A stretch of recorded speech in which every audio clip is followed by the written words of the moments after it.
kalau beristri dua seperti dunia anak yang ampunya. Masuk kepada istri tua. Kanda sayang padamu, kepada istri muda I say I love you. Wow. Nyanyi-nyanyi seramlah lagu ni nyanyi. Asal pula? Lagu ni jangan nyanyi lagu ni lah, dia badi tau. Nanti kan laki kita bertiga pula. Iman nak tanya. Kalau betul lah Allah tu Maha Berkuasa, boleh jadikan bumi, langit, matahari dan bulan, kenapa Allah tak boleh hidupkan mak dan ayah? Betul tu. Kenapa kita orang tak ada mak dengan ayah macam orang lain?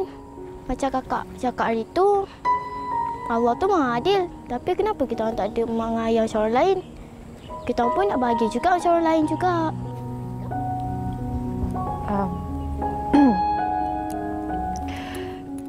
Iman,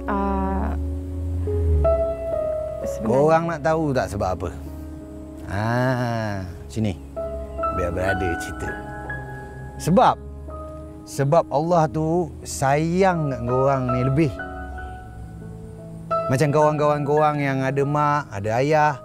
Dia orang ada kasih sayang daripada mak dengan ayah dia orang. Tapi korang ni Allah Subhanahu Wa Taala sayang lebih. Tengok macam kakak korang yang sebelah ni. Korang patut bersyukur sebab apa? Korang ada kakak cantik, baik hati, elok, yang sayang korang. Kan? Cuba bayangkan. Baik. Sugi, itu dia tentang serba sikit mengenai berkongsi kasih. Tapi Sugi, kalau Sugi berkongsi kasih, okey ke Sugi? Boleh, saya boleh berkongsi kasih secara amnya lah. Tapi dalam beberapa... jawapan selamat? Jawapan selamat lah. Tak apa-apa. Saya tak nak mengupas jawapan saya dengan lebih lanjut. Kita bersama dengan tetamu-tetamu kita pada hari ini. Kita bersama dengan Kak Zarina Zainuddin. Di sebelah kiri saya cukup cantik hari ini. Terima kasih Kak bersama dengan kita. Dia macam tak pernah... Orang kata reverse, aging reverse lah. Awet muda ni kalau kita tengok ni Kak Ina. Terima kasih Kak Ina bersama kita pada hari ini. Okey, dan kita juga bersama dengan tamu kita di dalam talian. Kita bersama dengan Ustaz Azam Al-Kankari, seorang pendiri motivasi yang kini berada di Tangkak Johor, dan juga sahabat kita Farah Adiba. Apa khabar kedua-duanya? Assalamualaikum. Selamat baik, alhamdulillah.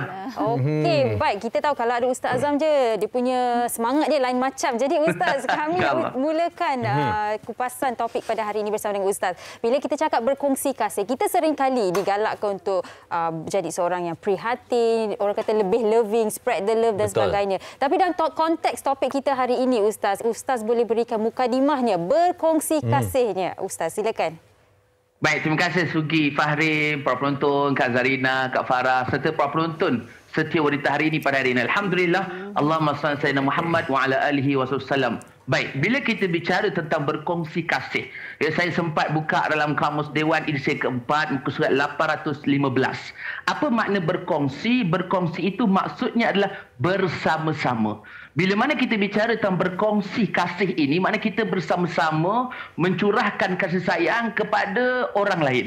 Jadi maknanya bila mana kita bicara tentang kasih sayang, Nabi SAW menyatakan dalam satu hadis Nabi yang sahih dan pastinya popular hadis ini. Apa Nabi kata? Man la yarham la yurham. Barang siapa yang tidak mengasihi, dia tidak akan dikasihi. Maknanya apa di tuan-tuan dan puan penonton? Kita nak orang kasih kita, pertama sekali kita kena berkongsi kasih dengan orang sekeliling. Kita jangan meletakkan satu pemikiran bahawa berkongsi kasih ini hanyalah mungkin minta maaf cakap kan. Kadang-kadang orang sensitif tengok tajuk ni, dia takut nak tengok kan. Betul Ustaz. Dia fikir berkongsi kasih ni poligami aja. Tak. Maknanya kita berkongsi kasih dengan rakan-rakan. Sebagai contoh, kita lihat rakan-rakan kita, saudara kita yang daripada Singapura, mereka berkongsi kasih di sana. Seramai rakan-rakan yang bekerja di sana dan bila dapat balik, seronok mereka. Dan inilah katanya berkongsi kasih dengan rakan-rakan kita. Dan pastinya bila kita mudahkan urusan, kita menyenangkan orang, insya-Allah pastinya kasih sayang itu akan terus dipupuk dan juga dapat diterbitkan diri kita. Dan saya akan kongsikan tips untuk kita berkongsi kasih yang terbaik. Kejap lagi lah insya-Allah. SRK Shah Rukh Khan. Kejap lagi insya-Allah. Baik Ustaz, mukadimah yang cukup cantik, ringkas dan padat memperjelaskan topik kita pada hari ini. Dan mungkin kita nak tanya kepada Kak Ina yang berada dalam studio bersama dengan kita ni. Mungkin pengalaman Kak Ina sendiri dan pemahaman Kak Ina tentang berkongsi kasih, dan itu juga yang sememangnya dilalui oleh Kak Ina sendiri. Bagi Kak Ina, berkongsi kasih ni kita Kak Ina punya matlamat sebenarnya senang je, simple. Sharing is caring and forgiving always. Maknanya bila kita berkongsi tu, sharing is caring, kita care and forgiving, sentiasa memaafkan, sentiasa memuliakan, sentiasa ada tolak ansur. Jadi baru kita punya hidup akan harmoni. Okey. Bila kita nak merebut kasih sayang seseorang, macam saya nampak kat suami saya begitu mengasihi isterinya, dan permulaan saya, perkahwinan saya gagal sikitlah, sebab gagal memahami suami. Sebab bila kita masuk dalam hidup dia dah ada segala-galanya.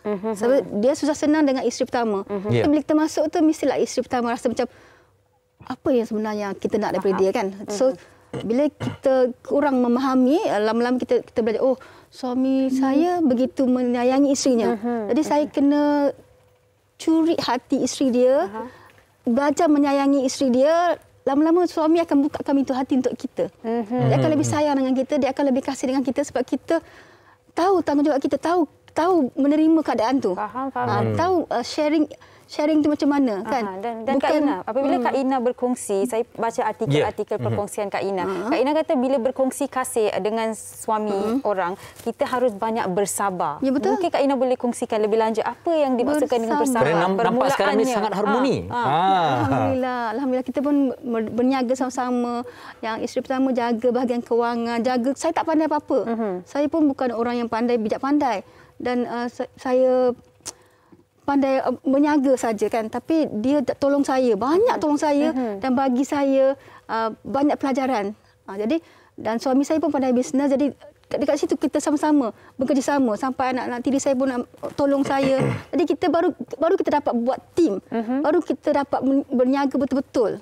Baik. Sebenarnya itu hikmah perkongsian yang harus dimulakan dengan saling mengasihi sebenarnya. Okey. Betul. Dia permulaan tu memang kita tidak akan dapat benda yang betul-betul indah. Betul. Kita kena lalu benda tu kena lalu juga. You kena tempuh dan you kena tahu macam mana sebenarnya ada. Memang adalah perbalahan, tapi dari situ kita tahu oh sebenarnya macam ni. Baru kita tahu oh benda ni kita kena terima, kena lalu benda yang pahit dulu baru yang manis kita akan dapat. Betul. Dan apabila Ustaz berkata perkataan proses dan Kak Ina katakan permulaannya mungkin sedikit susah, tidak begitu indah. Dan Farah mungkin juga mempunyai kisah berkaitan dengan berkongsi kasih ini, di mana proses untuk Farah dan suami mendapatkan zuriat agak susah juga di awalnya. Dan kini Farah dan suami mempunyai 2 orang anak yang cukup comel, bijak, yang boleh Farah kongsikan prosesnya itu, Farah. Okey, saya dengan suami telah mendirikan rumah tangga. Alhamdulillah tahun ke-20 kami mendirikan rumah tangga. Alhamdulillah. Tahniah.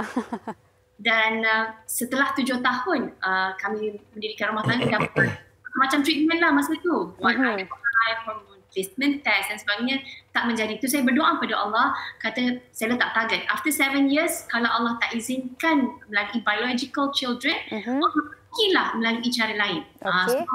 Dan dengan izin Allah, Allah bagi betul-betul 7 tahun selepas kami mendirikan rumah tangga. So Alhamdulillah, dan lepas dah dapat anak melalui proses pengangkatan, terus jadi macam takut nak beranak.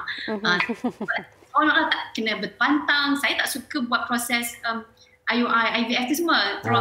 Stressful. So Alhamdulillah, kata Allah anugerahkan lagi selepas another 7 years, Harith yang tahun setengah nak masuk 6 tahun. Dan yang bestnya, anak sulung saya dah 13 tahun, dah teenager. Dan now, he is like a very good friend. Tengok cerita Korea sama-sama. Itu yang penting ya. Tengok pergi, kita orang sama-sama, dia dah jadi best friend. Dan Masya Allah, kalau nak cakap tentang berkongsi kasih, sebenarnya hakikatnya semua kasih di sekeliling kita kongsi. Betul. Semuanya bukan hak milik kita, Ustaz. Semua Allah yang punya, dan Allah bagi dalam pelbagai bentuk. Husband kita pun bukan selama-lamanya. Kita pun bukan selama-lamanya. Nyawa kita pun bukan selama-lamanya. Kita berkumpul, Allah bagi. And for saya, kami ibu bapa yang mahukan anak-anak.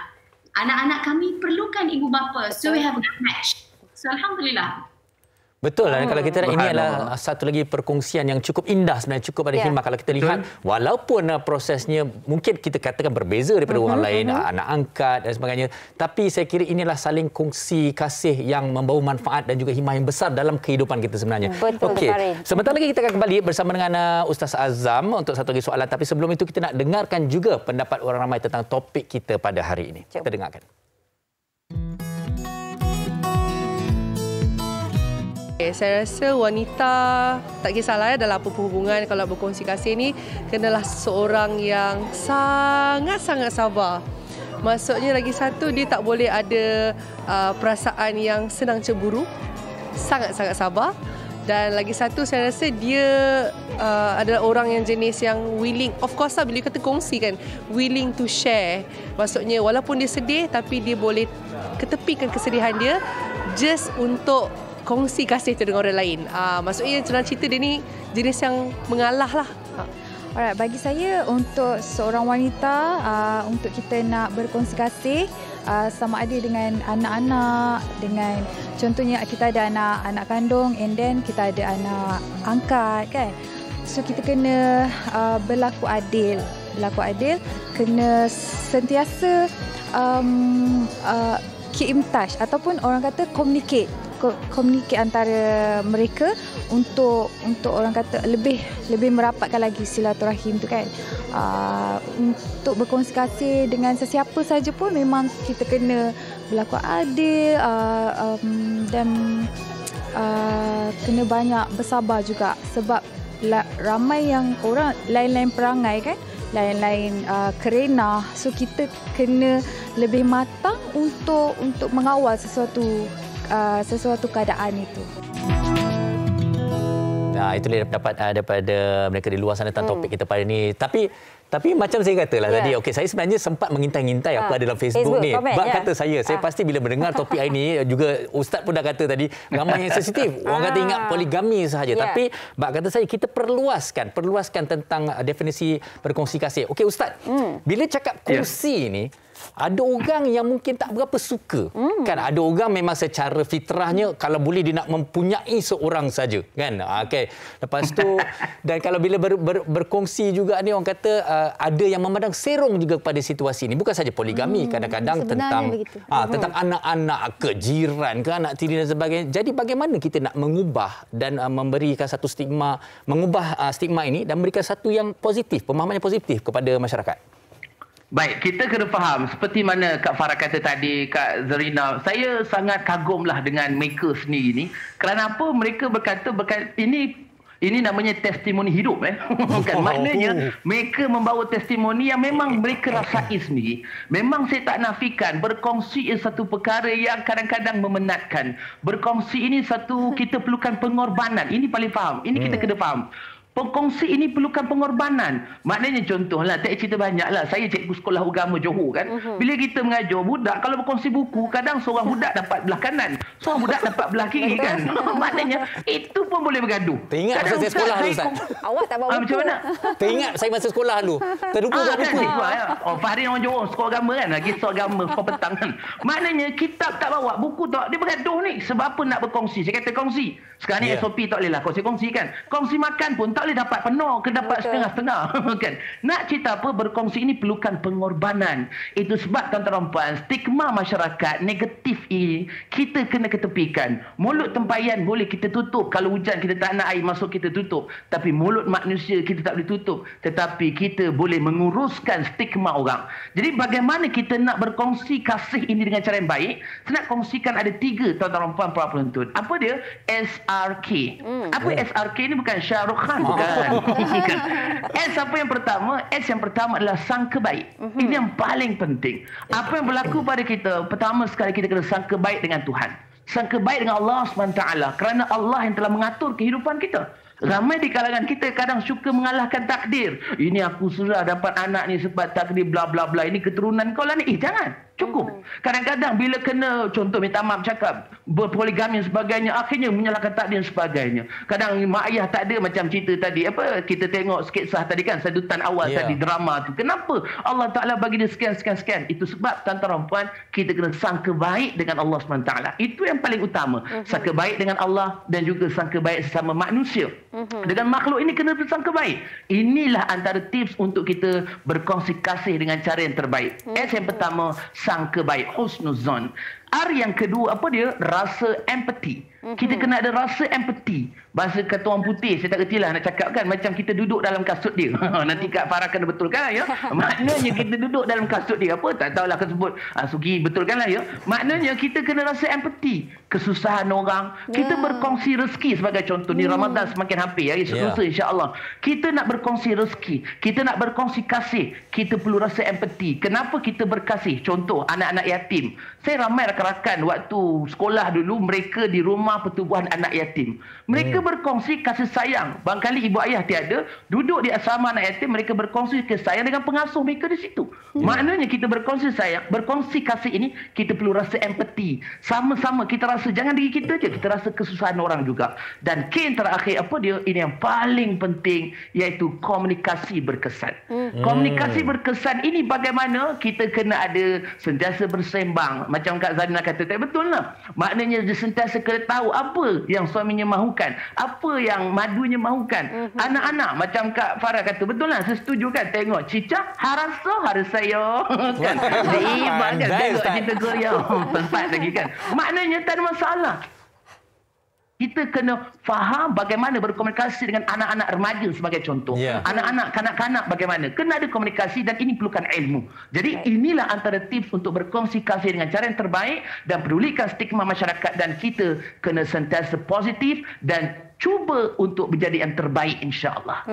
Okey, itu dia SRK, dan Ustaz berkata kita ketepikan stigma masyarakat, tapi realitinya sebagai seorang wanita, pastinya wanita tidak mahukan suami mereka bersama dengan wanita yang lain. Itu realitinya, kita tidak boleh nafikan. Tapi di sini nak tanya kepada Kak Zarina, apabila akak berkahwin, umur akak hanya 22 tahun dan kini selepas berpuluh-puluh tahun, 20 lebih tahun ya? 28 tahun. 28 tahun. Alhamdulillah. Tahniah Kak ya. Kalau kita lihat di media sosial apa yang akak kongsikan, nampak segalanya harmoni. Tapi nak tanya, di awal-awal itu pastinya ada mereka di sekeliling ramai yang melontarkan kata-kata yang tidak sedap kan, menyedapkan hati, mengecam akak. Jadi bagaimana akak mengetepikan stigma masyarakat itu, dan sebagai wanita yang muda pada masa itu, 22 tahun sahaja, dalam keluarga yang sudah mempunyai 3-4 orang anak masa itu ya? Betul.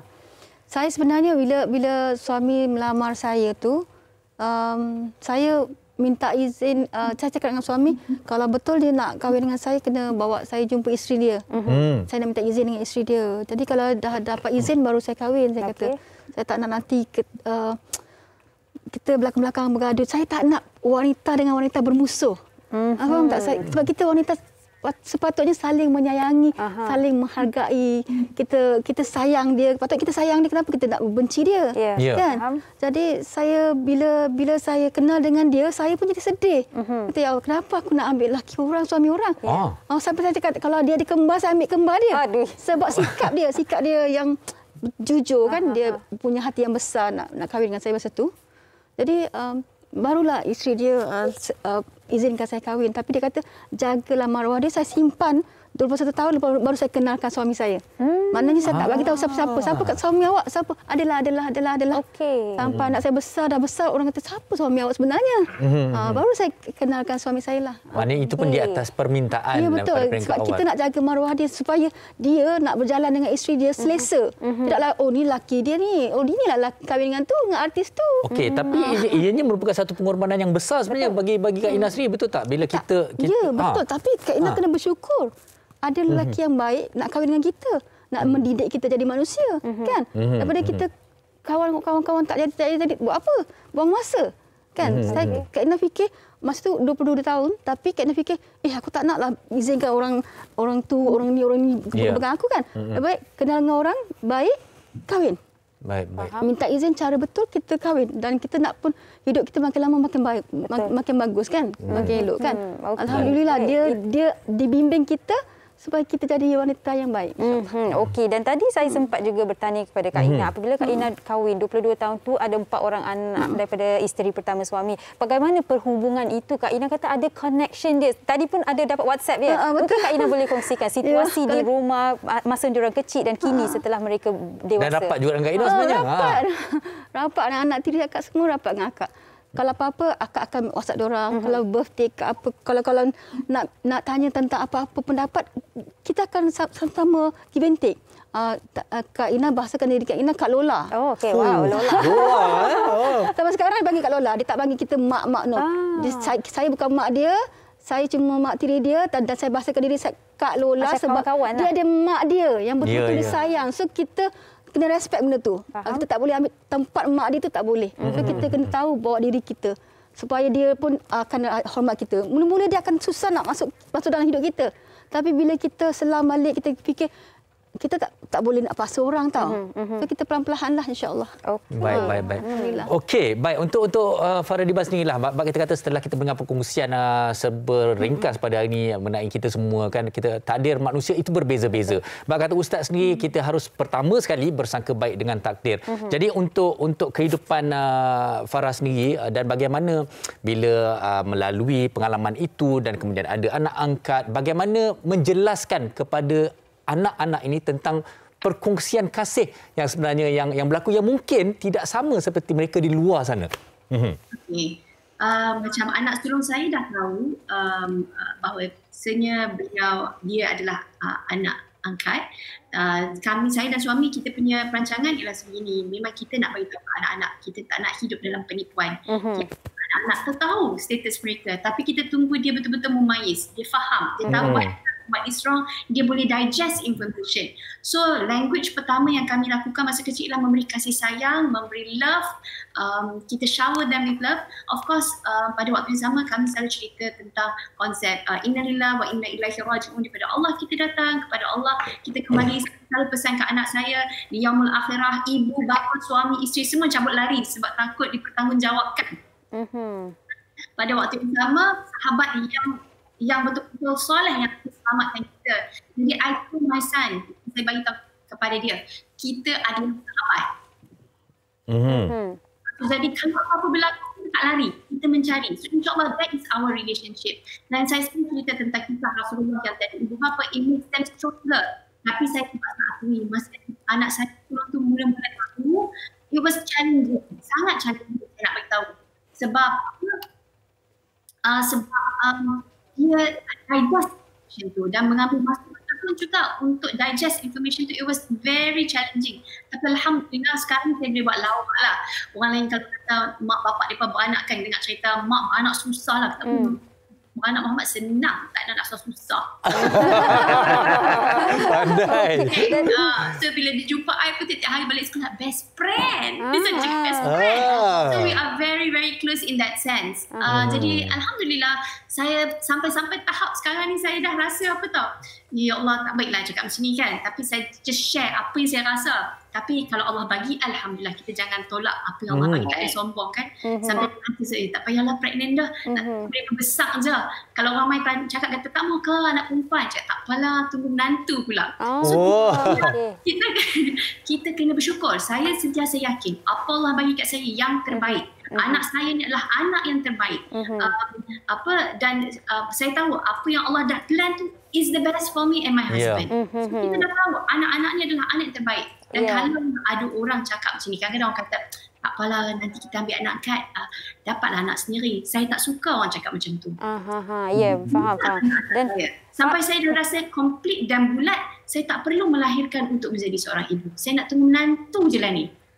Dan Farah, kalau boleh saya tambah sedikit Farah, apa yang Farah lakukan ini adalah sesuatu yang sangat mulia, tetapi masih lagi ada orang, kalau kita lihat secara macam selebriti Angelina Jolie ataupun Shushmita, semuanya ada anak angkat tapi berkongsi secara terbuka. Tapi masyarakat hari ini nak berkongsi kasih bersama dengan anak angkat masih lagi ingin berdiam diri, tak nak berkongsi, kata ini anak angkat saya. Mereka rasa malu di situ. Mungkin Farah boleh berikan sedikit message lah. Okey, sebenarnya masa mula-mula dulu saya tak suka bercakap dengan orang. Bukan sebab saya malu, tapi saya tak nak menyakiti perasaan anak. Sebab prioriti saya, ataupun saya rasa ramai ibu angkat dan ayah angkat, prioriti bukan bukan orang luar. Priority mereka macam ibu bapa lain adalah anak mereka. Mereka tak mahu orang treat their children differently. Sebab saya ada kawan-kawan yang merupakan anak angkat dan dia cerita, oh, bila orang tahu dia tu anak angkat, orang macam sombong dekat dia. Okey. Sebenarnya kita melindungi sebenarnya. Tapi alhamdulillah sekarang kita hidup dalam dunia yang sangatlah moden dan bermakna. Orang dah tak macam tu sangat lagi. Cuma saya pada mula saya tak bagi tahu dan tak bercakap sebab saya tak nak menggoris hati perasaan anak saya sebab memang sedih bila dia tahu status tu dia sedih. Dan saya nak tunggu the right time dengan husband saya untuk bagi tahu kat dia. So kadang-kadang orang tak bagi tahu bukan sebab dia malu tapi dia nak menguruskan emosi anak-anak dan setiap panas ada cara yang berbeza-beza. Ada yang daripada baby dah bagi tahu. Daripada toddler dah bagi tahu. Ini memilih untuk anak memayis. Baru kita bagi tahu. Baik. Okey, Ustaz Azam. Okey, di penghujung perbincangan kita dengan ringkas dan padat berkongsikan kita tentang hikmah kongsi kasih ini, Ustaz. Silakan. Baik, sebenarnya daripada perbincangan kita pada hari ini, saya nampak sebenarnya bila kita berkongsi kasih ini, kita memudahkan urusan sebenarnya. Nabi SAW bersabda dalam satu hadis yang diriwayatkan oleh Abu Hurairah radhiyallahu anhu, Nabi kata, "Man yassara 'ala mu'sir, yassarallahu 'alaihi fid dunya wal akhirah." Hadis riwayat Muslim. Nabi kata, sesiapa yang menyenangkan orang yang susah, Allah SWT akan menyenangkannya di dunia dan di akhirat. Hadis riwayat Muslim. Ini luar biasa. Mana kita mudahkan urusan orang, Allah SWT akan mudahkan urusan kita. Kita mudahkan orang, kita menyenangkan orang, insya-Allah Allah SWT akan mudahkan dan juga menyenangkan kehidupan kita di dunia dan lebih-lebih lagi di akhirat. Jadi itu sebab berkongsi kasih ini tak ada masalah selagi mana kita tidak memudaratkan, kita tidak menyusahkan dan membebankan orang, dan yang paling penting kita berkongsi kasih dalam keadaan tidak menimbulkan fitnah. Ini yang paling penting. Moga-moga memberi manfaat. Dan itulah antara kebaikan dan pastinya berkongsi kasih ini dia macam Kak Farah kata tadi, dia masing-masing lah ya. Kita kena ada psikologi. Yang penting kena tuntut ilmu lah bagaimana untuk menjaga emosi kita, menjaga emosi orang yang kita berkongsi itu, kerana ini akan melahirkan seorang dan juga keharmonian dalam rumah tangga dan juga keluarga besar kita, insya-Allah. Dan lastnya saya nak buat ucapan Ramadan Karim, Allahu Akram, selamat menyambut Ramadan. Moga Ramadan kali ini lebih bermakna daripada Ramadan lepas. Wallahu a'lam. Terima kasih. Terima kasih Ustaz. Satu rumusannya ringkas dan padat yang mudah difahami oleh kita semua tentang berkongsi kasih ini. Apa-apa pun biar yang positif, bukanlah menimbulkan mudarat dan juga fitnah. Okey. Betul. Sekali lagi kami ingin ucapkan terima kasih kepada Kak Ina, Zarina Zainuddin, kepada Ustaz Azam Al-Kamkari dan juga Farah Adiba. Terima kasih atas perkongsian anda dan seperti Ustaz katakan, masing-masing ada cara tersendiri untuk berkongsi kasih. Selamat menyambut Ramadan kepada kesemuanya. Tetamu-tamu kita. Terima kasih semua. Terima kasih tim produksi wanita hari ini. Baik. Okey. Assalamualaikum. Bye-bye. Bercakap tentang kongsi, banyak lagi yang nak kami kongsikan bersama dengan anda di WHI. Jangan ke mana-mana. Kita berehat seketika.